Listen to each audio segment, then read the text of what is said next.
Welcome to David Recaps. Today I am going to talk about the movie called Top Gun Maverick.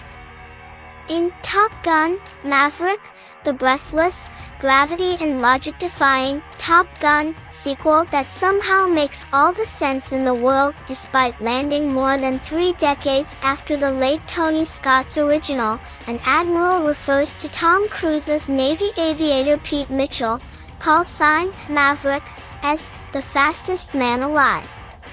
It's a chuckle-inducing scene that recalls one in Mission Impossible, Rogue Nation, when Alec Baldwin's high-ranking Alan Hunley deems Cruise's Ethan Hunt the living manifestation of destiny. In neither of these instances are Cruise's co-stars exclusively referring to his make-believe screen personas. They are also, or rather, primarily, talking about the ongoing legacy of Cruise the actor himself. Like the video if you enjoy watching it. Let's continue.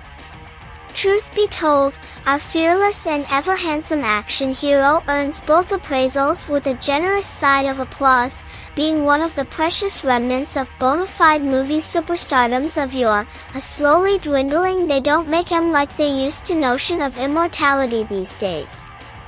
Indeed, Cruise's consistent commitment to Hollywood showmanship, along with the insane levels of physical craft he unfailingly puts on the table by insisting to do his own stunts, I would argue, deserves the same level of highbrow respect usually reserved for the fully method sorts such as Daniel Day-Lewis.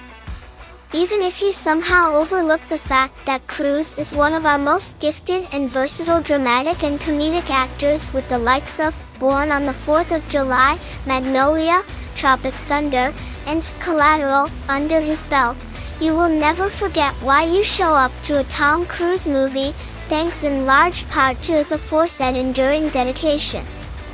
How many other household names and faces can claim to guarantee a singular movie event these days and deliver each time, without exceptions?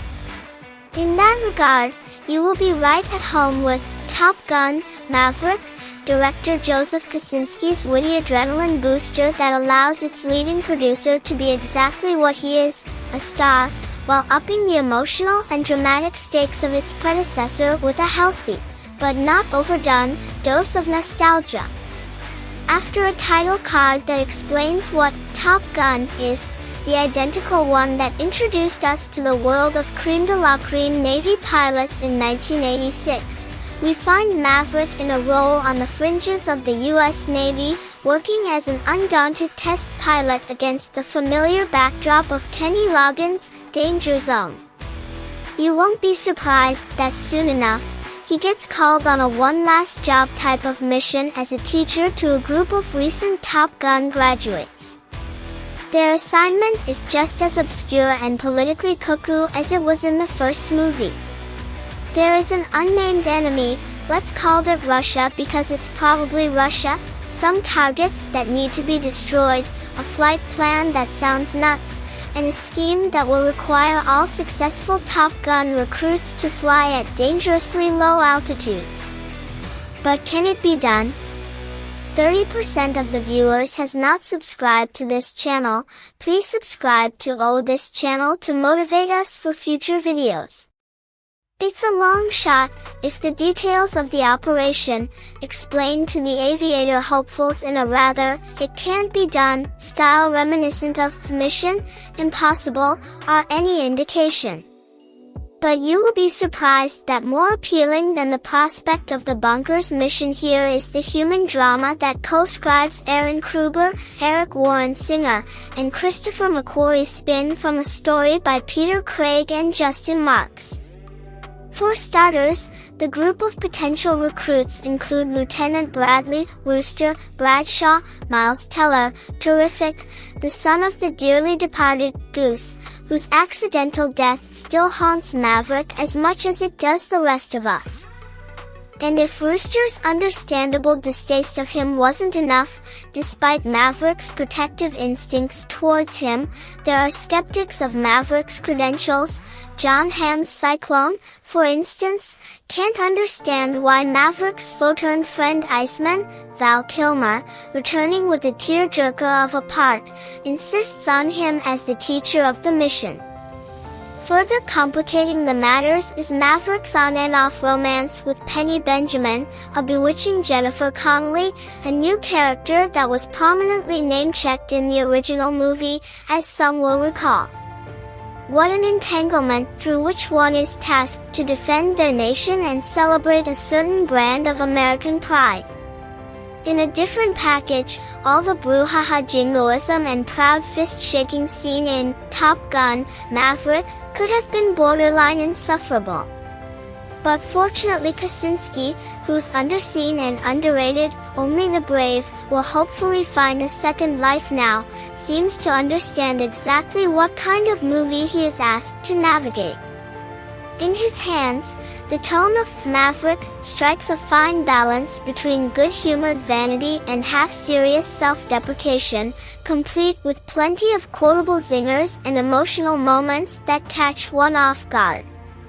In some sense, what this movie takes most seriously are concepts like friendship, loyalty, romance, and okay, bromance. Everything else that surrounds those notions, like patriotic egotism, feels like playful winks and embellishments towards fashioning an old-school action movie. And because this mode is clearly shared by the entirety of the cast, from a memorable Ed Harris that begs for more screen time to the always great Glenn Powell as the alluringly overconfident Hangman, Greg Tarzan Davis as Coyote, Jay Ellis as Payback, Danny Ramirez as Fanboy, Monica Barbaro as Phoenix, and Louis Pullman as Bob. Top Gun Maverick runs fully on its enthralling on-screen harmony at times. For evidence, look no further than the intense, fiery chemistry between Connelly and Cruise throughout. It's genuinely sexy stuff, and, in a nostalgic nod to the original, a rather sensual beach football sequence, shot with crimson hues and suggestive shadows by Claudio Miranda. Still, the action sequences, all the low-altitude flights, airborne dogfights as well as Cruise on a motorcycle donned in his original Top Gun leather jacket, are likewise the breathtaking stars of Maverick, often accompanied by Harold Faltermeyer's celebratory original score, aided by cues from Hans Zimmer and Lorne Balfe.